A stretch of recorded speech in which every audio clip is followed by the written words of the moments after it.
నమస్తే, నేను జ్యోత్స్న ఈమని. భగవద్గీతలో 2వ అధ్యాయం 13వ శ్లోకము. దేహినోస్మిన్యథా దేహే కౌమారం యౌవనం జరా తథా దేహాంతర ప్రాప్తి ధీరస్తత్ర న ముహ్యతి.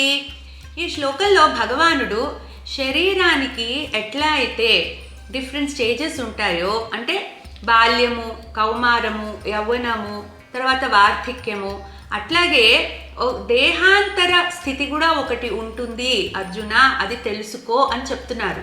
అంటే ఎట్లా అయితే బాడీలో మోడిఫికేషన్స్ చేంజెస్ న్యాచురల్గా జరుగుతాయో, అట్లాగే ఈ బాడీ పడిపోయిన తర్వాత కూడా ఒక దేహాంతర స్థితి ఒకటి ఉంటుంది అని చెప్తున్నారు.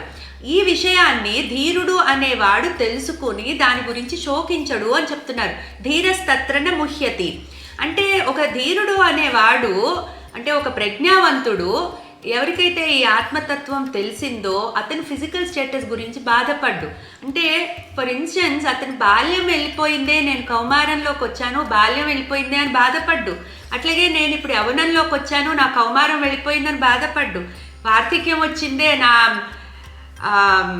యవ్వనం వెళ్ళిపోయింది అని బాధపడ్డు. అట్లాగే ఈ వార్ధక్యం తర్వాత ఇంకొక స్టేజ్ ఉంది, దేహాంతర స్థితి.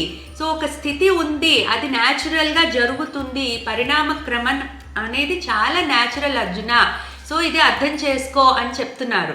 అంటే ఆత్మ ఆల్రెడీ ఫస్ట్ ఏం చెప్పారు, ఫిజికల్ స్టేటస్ ఒక్కటే చూడొద్దు, నువ్వు ఆ లోపల ఉన్న ఆత్మని గుర్తించు, ఆ ఆత్మతత్వాన్ని తెలుసుకో, అది శాశ్వతమైనది అని చెప్తున్నారు. అంటే ఇప్పుడేంటి, ఈ దేహం తర్వాత కూడా ఒక స్థితి ఉంటుంది, అందుకని ఈ దేహం గురించి ఎక్కువ బాధపడకు అర్జున అని చెప్తున్నారు. ఇక్కడ నెక్స్ట్ ఏం చెప్తున్నారు, నెక్స్ట్ శ్లోకంలో చూద్దాము.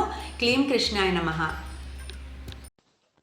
పాంచజన్యం అకాడమీ నిర్వహించే ఎస్ఎల్పి, బీవైసి, జిఎస్ఎస్ ప్రోగ్రామ్స్ ద్వారా మీ పిల్లలకు భగవద్గీత శ్లోకాలు, వాటి అర్థాలు నేర్పించండి. మరిన్ని వివరాలకు సంప్రదించండి 9866434528.